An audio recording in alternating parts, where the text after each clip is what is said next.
আসসালামু আলাইকুম রহমতুল্লাহি ওবারাকাতু। সম্মানিত মোহতারাম হাজিরিন, আজকে আমরা আলোচনা করব দুশ্চিন্তা কিভাবে দূর করা যায়, কোন আমল করলে, কোন দোয়া পড়লে আল্লাহ রাব্বুল আলামিন আমাদেরকে সমস্ত দুশ্চিন্তা দূর করে দিবেন, আমাদের সমস্ত পেরেশানিকে দূর করে দিবেন, আমাদের যে মাথা ব্যথা দুশ্চিন্তা রয়েছে সমস্ত চিন্তা পেরেশানিকে দূর করে দিবেন, আমাদের সমস্ত চিন্তা থেকে মুক্তি দান করবেন। তো সেই ওজিফাটা নিয়ে আজকে আপনাদেরকে জানাবো ইনশাআল্লাহ। মেরে মোহতারাম হাজিরিন, সকলে মনোযোগ দিয়ে শুনতে থাকি ইনশাআল্লাহ। বিসমিল্লাহির রহমানির রহিম। দুশ্চিন্তা অর্থাৎ যখন আপনি কোরআন পাঠ করেন তখন পরকালে অবিশ্বাসীদের ও আপনার মাঝে আবরণযুক্ত পর্দা সৃষ্টি করে দেয়।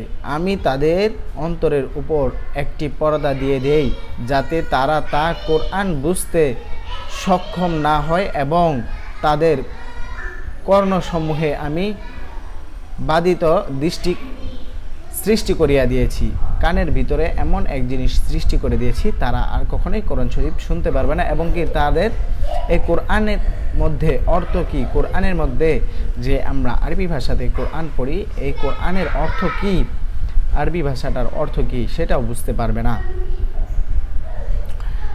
এবং যখন আপনি কেবল নিজ প্রভুর আলোচনা করেন তখন তারা ঘৃণভাবে পেছনে ফিরে চলে যাবে।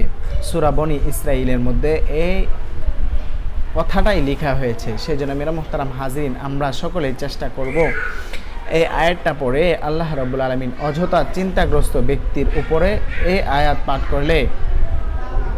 করে ফু দিলে তার দুশ্চিন্তা দূর হয়ে যাবে ইনশাআল্লাহ।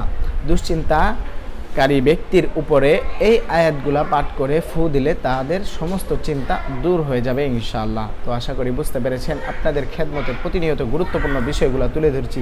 মেরে মোহতারাম হাজরিন, নিজেরা এবং কি অন্যদেরকে উপকৃত করার জন্য আমাদের ছোট্ট এই চ্যানেলটি সাবস্ক্রাইব করে পাশে থাকবেন। আপনাদের দীর্ঘায়ু কামনা করছি। ভালো থাকবেন, সুস্থ থাকবেন।